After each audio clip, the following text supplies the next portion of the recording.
আসসালামু আলাইকুম। এটা ছিল আমাদের বেশ কিছুদিন আগের করা একটা ভিডিও। আমার ঢাকায় একটা এক্সাম ছিল, তাই আমি ঢাকায় যাওয়ার প্রিপারেশন নিচ্ছিলাম। এটা ছিল ঠিক দুপুরবেলা যেদিন ঢাকায় যাচ্ছি। আমরা হচ্ছে গিয়ে একটু বাইরে বের হয়েছিলাম টুকটাক কেনাকাটার জন্য। একটু আমাদের কেনাকাটা ছিল ঢাকায় যাওয়ার জন্য। তারপরে এই যে তখন আমি অবশ্যই রিক্সায় যাচ্ছিলাম। এরপরে সারাদিন আর কোনো ভিডিও নেওয়া হয়নি। একদম সন্ধ্যাবেলা, এটা ছিল সন্ধ্যায় ঢাকায় যখন যাচ্ছি, সন্ধ্যায় একদম লঞ্চের ভিডিও। লঞ্চে উঠে আমরা আমাদের কেবিনে গিয়েছিলাম। এইটা ছিল আমাদের কেবিন। এরপরে আমরা সামনে হচ্ছে গিয়ে একটু হাঁটাহাঁটি করছিলাম। দেখছিলাম যে কি হচ্ছে চারদিকটায়, কি হয়। সবাই সবাইকে বিদায় জানাচ্ছিল। অনেকে ঢাকা থেকে এসছেন বেড়াতে, তারা চলে যাচ্ছেন। আবার অনেকে দেখলাম যে দেশ থেকে চলে যাচ্ছেন বিদেশে, তারা সবাই সবাইকে বিদায় দিতে, মানে সবাই সবাইকে বিদায় দেওয়ার জন্য এখানে এসছে, আত্মীয়স্বজন যারা ছিল। তারপরে দেখলাম যে হঠাৎ করে একজন চিড়া ভাজা করছেন। তো এই খাবারটা খেতে আমার খুবই ভালো লাগে। ছোটোবেলায় যখন ঢাকায় আসতাম বা ঢাকা থেকে যখন যেতাম বরিশালে, তখন হচ্ছে গিয়ে এই চিড়া ভাজাটা কখনোই মিস করতাম না, তাই আজকেও মিস করতে চাচ্ছিলাম না। আমরা চিড়া ভাজাটা খাচ্ছিলাম। অবশ্য আমরা একবার না, বেশ কয়েকবার খেয়েছি। তারপরে দেখছিলাম যে এই জায়গাটা সবাই ছবি তুলছে। আসলে এই জায়গাটা বেশ সুন্দর ছিল লঞ্চের। সব ছবি তোলার মতোই একটা জায়গা। আর অনেকে আবার ঘোরাফেরা করছিল, অনেকে ছবি তুলছিল। বেশ ভালোই লাগছিল। আমরা অবশ্য অনেকগুলো ছবি তুলেছি।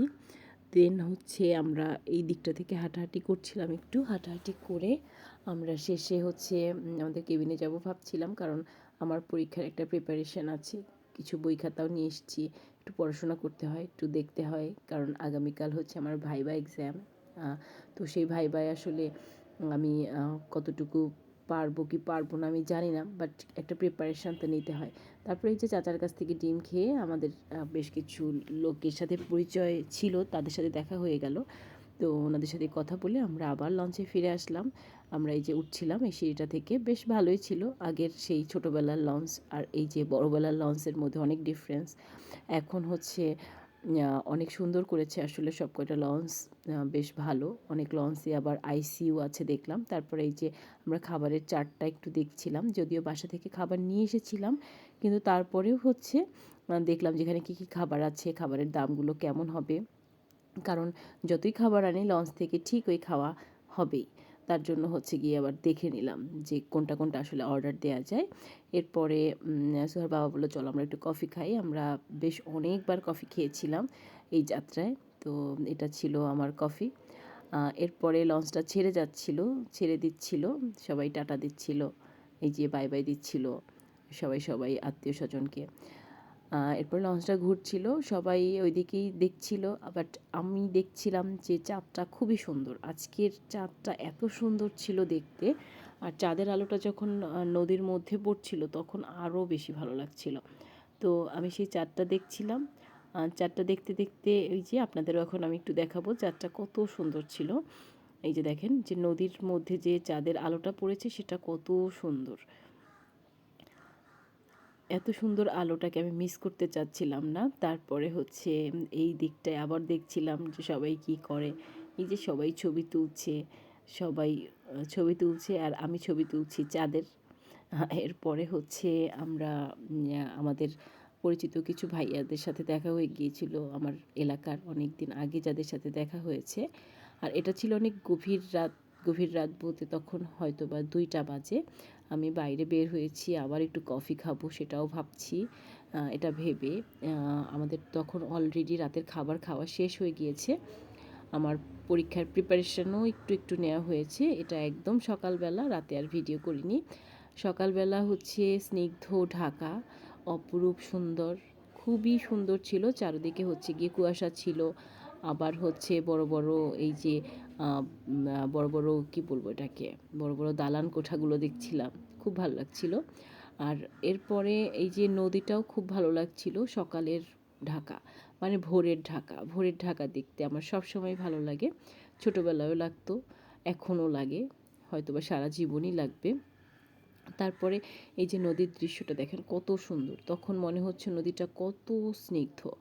এরপরে আর সারাদিনে আমি আসলে ওইরকম ভিডিও করিনি, পরীক্ষা নিয়ে ব্যস্ত ছিলাম। এটা ছিল বসুন্ধরা, ঢাকায় এসেছি, বসুন্ধরায় না গেলে কি হয়।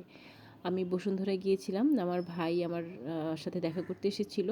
তো আমি আর আমার ভাই মিলে বসুন্ধরায় চলে এসেছিলাম, আর সুহার বাবা গিয়েছিল ঢাকা ইউনিভার্সিটিতে।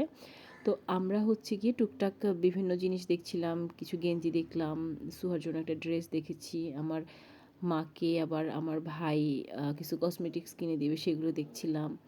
এরপরে আর ভাবছিলাম যে আসলে একটু খাবো, একটু জুস খাবো, কোথায় খাওয়া যায়। আগে তো আমরা উপরে একদম ফুড কোর্ট যেখানে ছিল সেখান থেকেই খেতাম, কিন্তু এখন দেখলাম বিভিন্ন ফ্লোরে ফ্লোরে ফুড কোর্টগুলো, মানে ফুড কোর্ট বলতে এই যে জুসের দোকানগুলো দেখা যাচ্ছে। তো ওখান থেকেই খাবো, যেহেতু ওখানেই পাওয়া যাচ্ছে, তো উপরে ওঠার তো আর কোনো দরকার নেই। এই যে পাশের এই দোকানটায় হচ্ছে গিয়ে বেশ কিছু গেঞ্জি দেখছিলাম, আর এই পাশের দোকানটায় হচ্ছে গিয়ে সুহার জন্য একটা ড্রেস দেখছিলাম। যদিও সুহা এখন আর এই টাইপের ফ্রক পরতে পছন্দ করে না। এরপরে হচ্ছে এই যে সাইফানের জন্য কিছু গেঞ্জি দেখলাম, আর তারপরে এখান থেকে কিছু কসমেটিক্স নিয়েছিলাম। আমার মাকে হচ্ছে গিয়ে আমার ভাই বেশ কিছু কসমেটিক্স কিনে দিয়েছিল, সেগুলো দেখে আমরা এই যে এই ফুড কোর্টটার কাছে আসলাম। এখান থেকে আমরা কিছু ওই যে কিছু খাবার খাবো এটা ভাবছিলাম, উপরে আর উঠবো না। আর তার মধ্যেই আমার চকচকে ঝকঝকে এই দোকানটার দিকে চোখ পড়লো। তো এখানে এসে দেখলাম যে এখানে কিছু পেন্ডেন্ট আছে, বাট ইটস নর্মাল। সো হচ্ছে কি আমি এখান থেকে আর কেনার চিন্তা ভাবনাই করলাম না, যেটা আসলে বাইরেও পাওয়া যায়। শুধু শুধু এখানে দাম বেশি দিয়ে কিনতে হবে। দেন হচ্ছে গিয়ে এই ফুড কোর্টটার কাছে চলে আসলাম। এখানে এসে আমি হচ্ছে গিয়ে আমি অবশ্যই জুস খাবো। তো সেই জুসটা হচ্ছে গিয়ে আমি কোন জুসটা খাবো সেটা চিন্তা করছিলাম। চিন্তা করে আবারও এই পাশে আসলাম। আবারও একটু ঘোরাফেরা করে তারপরে আবারও ফুড কোর্টের ওখানে গিয়ে আমি অরিও মিল্কশেক খাবো ভাবছিলাম। অরিও মিল্কশেকটা আমার কাছে বেশ ভালো লাগে। এখানে হচ্ছে গিয়ে আইসক্রিমের একটা ফ্লেভার আছে, চকলেটি একটা ফ্লেভার আছে।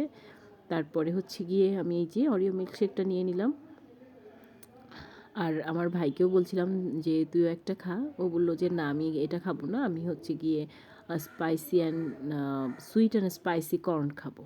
আমাকে বলল যে এটাও খেতে পারে না। আমি ভাবলাম যে সুইট আর স্পাইসি কর্ন আমি কখনো খাইনি, কিন্তু এটা হয়তো বা আমি খেতে পারবো না, তার জন্য আমি আর ওটা নিলাম না। কিন্তু তারপরে আমাকে জোর করেই একটু খাওয়ালো আমার ভাই। আর আমি হচ্ছে গিয়ে এই যে এখান থেকে এই যে মিল্কশেকটা কীভাবে বানাচ্ছে এটা একটু দেখছিলাম, বাট যদিও পুরোটা ভিডিও আর করতে পারিনি, করা হয়নি। আর এই যে আমরা যে দোকানটায় খেয়েছিলাম, এটার নাম ছিল ফরমোসা, ভালোই ছিল। এরপরে মিল্কশেকটাও বেশ ভালোই লেগেছে, বাট আমার কাছে মনে হয়েছে আর একটু চিনি আর একটু মিষ্টি বেশি হলে ভালো হতো। আর এই যে দেখেন আমরা সুইট অ্যান্ড স্পাইসি কর্ন খাচ্ছি দুই ভাই বোন মিলে। দেন আমার আসলে এটার প্রতি লোভটা একটু বেশিই ছিল, জুসটার প্রতি। এরপরে আমরা ওখান থেকে সোজা চলে আসছিলাম একেবারে মেট্রোতে করে আমরা যাব আমাদের গন্তব্য ইজ ঢাকা ইউনিভার্সিটি। তো আমরা হচ্ছে গিয়ে আমরা ওঠার সাথে সাথেই, ওখানে যাওয়ার সাথে সাথেই একটা ট্রেন চলে এসেছিলো, কিন্তু আমরা সেইটায় উঠিনি। কারণ হচ্ছে গিয়ে আমরা সেটায় যদি উঠতাম তাহলে আমি আসলে এই ভিডিওগুলো করতে পারতাম না। আর আমার যেহেতু এটা ফার্স্ট টাইম মেট্রোতে, সো হচ্ছে গিয়ে আমি একটু চারপাশটা দেখতে চাচ্ছিলাম আর কিছু ছবি টবি তুলছিলাম। এরপরে হচ্ছে এই যে মেট্রো চলে আসার পরে আমরা উঠবো সেটাই ভাবছিলাম। না, এটাই আমরা উঠিনি, এটা হচ্ছে গিয়ে যাচ্ছিল উত্তরায়, কিন্তু আমরা যাবো ঢাকা ইউনিভার্সিটিতে। এরপরে এই যে আমাদের মেট্রোতে ওঠার পরে আমি আর ছবি তুলিনি, ভিডিও করিনি, একদম সরাসরি নেমে এটা ছিল আমরা ওই যে সুপ্রিম কোর্টে যাব সেই রাস্তাটা। তো এখানে হচ্ছে গিয়ে বেশ অনেক গাছ টাছ ছিল, অনেক ভালো লাগছিলো গাছগুলো, ইচ্ছে করছিল সব কিনে নিয়ে আসি। দেন হচ্ছে আমরা সুপ্রিম কোর্টে লাঞ্চ করেছি। আমার মামা সুপ্রিম কোর্টের খুব রিসেন্ট সহকারী অ্যাটর্নি হয়েছেন। তো মামা আমাদেরকে লাঞ্চ করালেন। লাঞ্চ করে আমরা হচ্ছে এই যে যাচ্ছিলাম।